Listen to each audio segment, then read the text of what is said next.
So, hi guys, and welcome back to my YouTube channel. For those of you who do not know, my name is Kelly. I feel like I need to change that. I feel like I need to say something that's more exciting, like, what's up, guys? Like,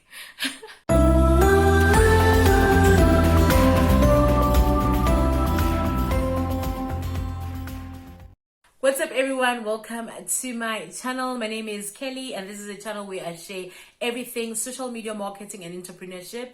And yeah, just hoping to help someone that's starting a business or starting up their career. Help you, help me, let's help each other. Welcome. So on this video today, I'm going to be discussing the 7 things that I did when I started my businesses.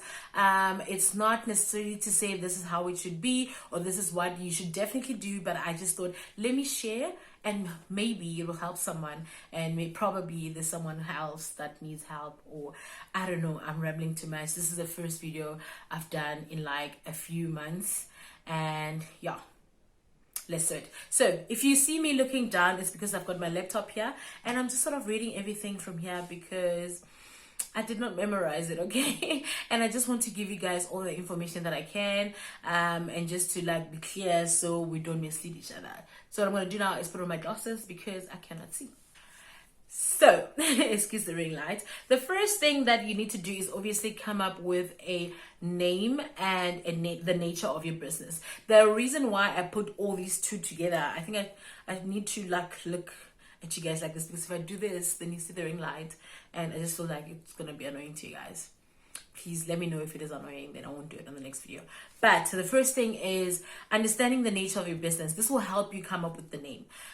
For me, I'll give examples with Havana Naturals because that's the one business that I've been doing longer, and that's my baby, you know.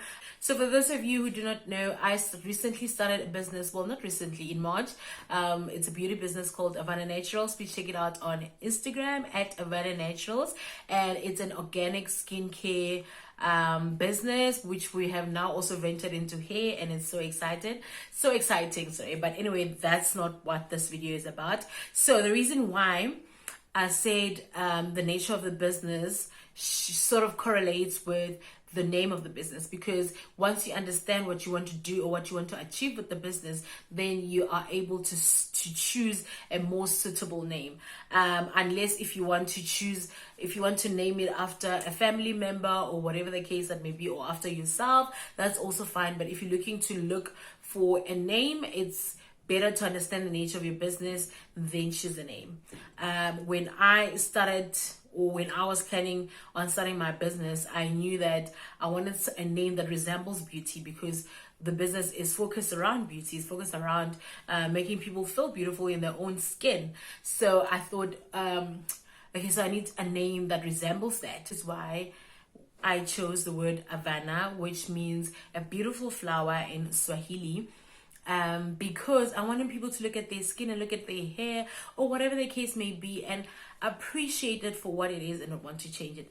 But again, this is not a video about Havana Naturals. I was just giving an example on how to choose a name that sort of resembles the nature of your business. So that's the first thing that you need to do, is choose a name. Number 2, you need to create a business model.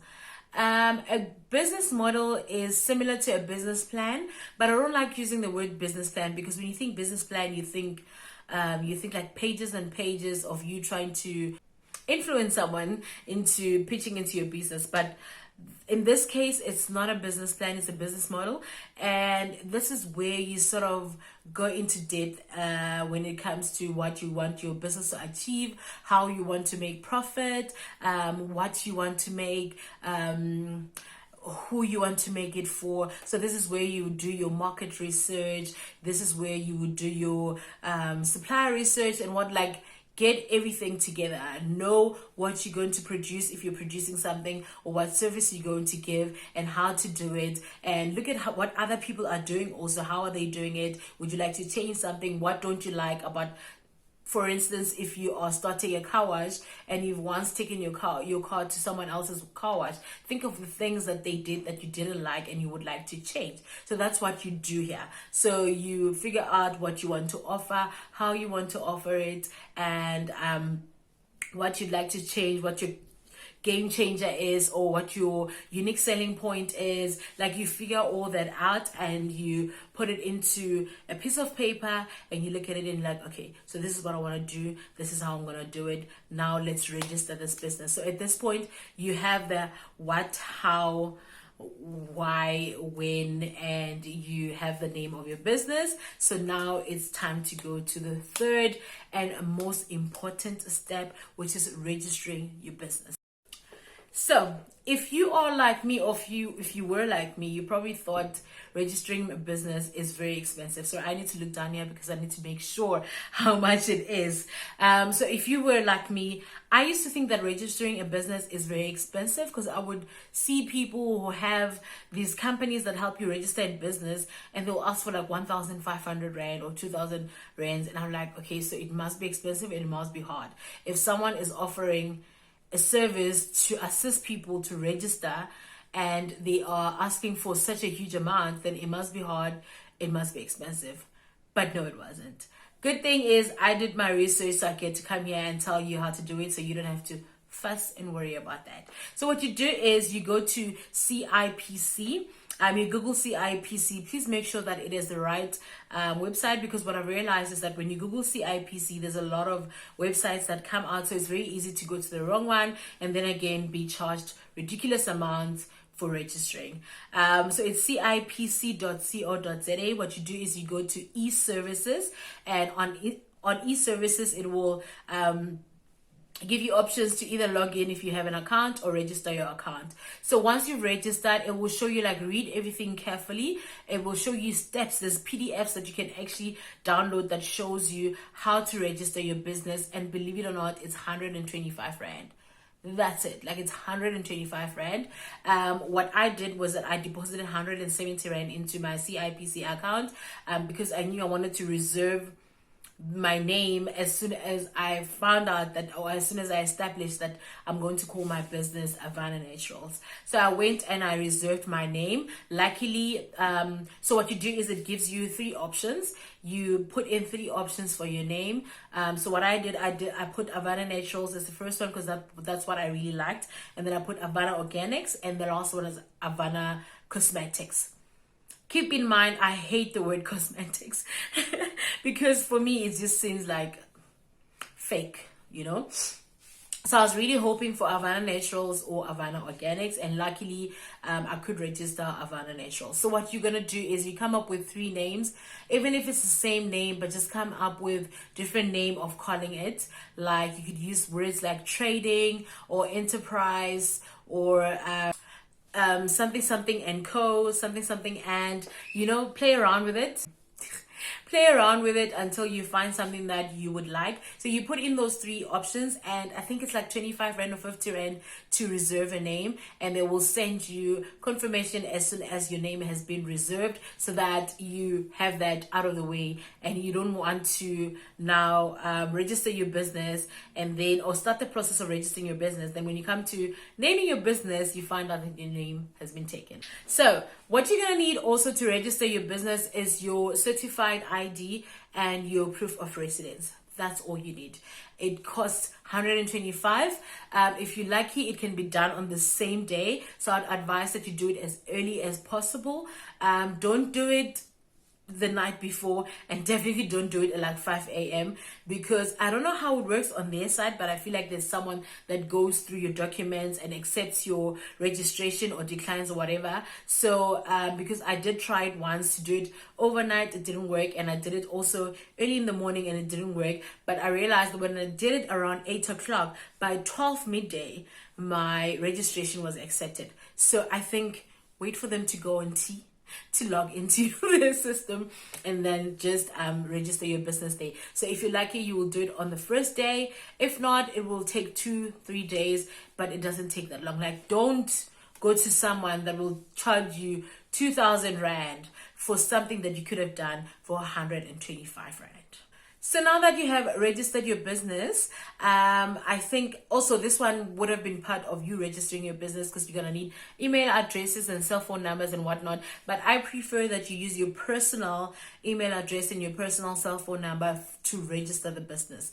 But then if you can, or if you would like to, open up an email address for your business. You can do a domain where it says info at Avana Naturals, for instance, like what I've got.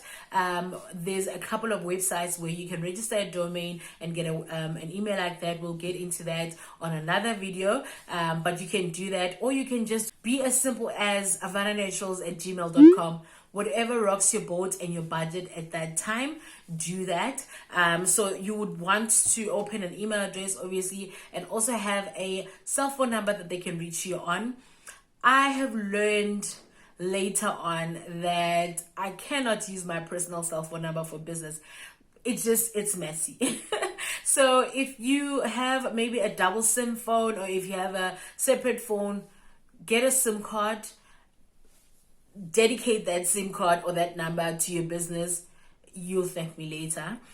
Open a WhatsApp for that business, and run it from there. I think it's very essential to have contact details, because how are people gonna get hold of you? And number 5, which is also very important, is open a business account. Now, depending on where you are when it comes to opening a business, you might want to use your personal account, but then again, it does get messy when you get too busy and money starts coming in, and now you have to you can't really see your profits, and you spending and whatnot, because now you have your salary money. If you have a job, you have your salary money or your personal money with your business money. So it's better to open a business account. You can do this at any bank. I did mine with FNB, and what they needed was my company registration number. They needed my company registration documents and my ID. Luckily, I already banked with FNB, so it was sort of a smooth thing, but I would imagine that it's a smooth thing even if you're not banking with them. But whatever bank that you're banking with, find out how or what type of business accounts do they have and what they offer, and find out about the fees, different fees and whatnot. If you are skeptical about being charged a lot, then compare across different banks and find something that is more suitable for you. Besides the fact that you do need a business account when you start making sales, because that makes sense, it also makes you look professional, right? If you are making sales, or you are talking to someone about maybe they want to purchase something from you and they're doing a direct payment and whatnot, I feel like it looks more good to them if the account number says Avana Naturals than Kelly Machimela. Like, it does not make sense. You see. But also not to run away from the fact that it's okay to use like your own personal account if you're not ready for business account fees and all those things. I'm not quite sure how much my fees are with FNB. I probably should have researched that before speaking to you guys, but I will do it, and I'll put it down here, and I'll tell you how much I pay a month. But you know what?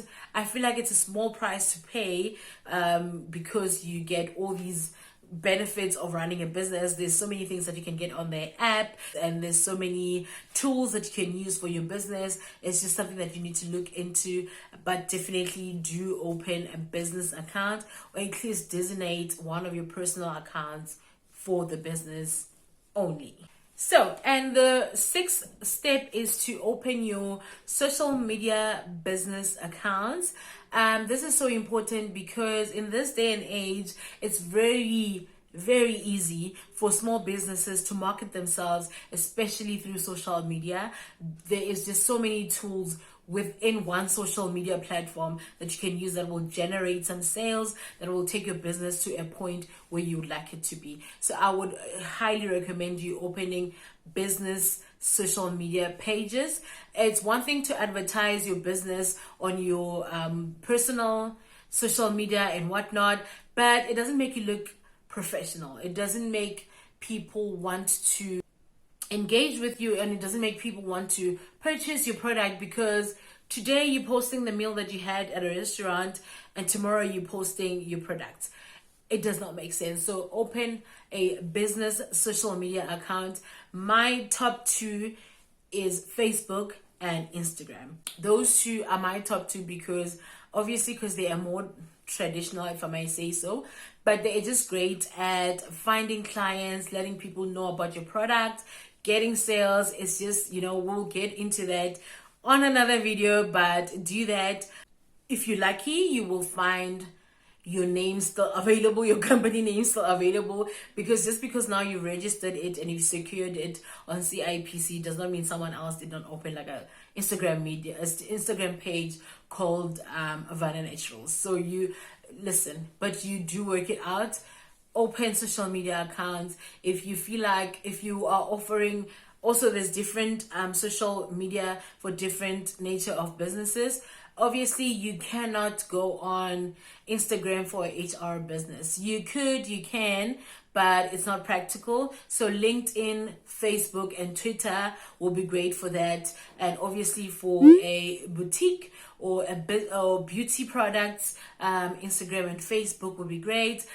And of course, the last one, and there's a reason why I put it as the last one, because it's important, but it's not important. It's not something that when you're starting out you should rush into, and that's opening up your business website. There are platforms that offer free websites, or free basic websites that you can use. So you can do that if all you want to do is just like to be out there and have people go have somewhere where they can go and get more information than what you've already put on your social media. So you can do that. We will discuss that on another video. As I'm going through this, I'm like, oh my goodness, so much content ideas.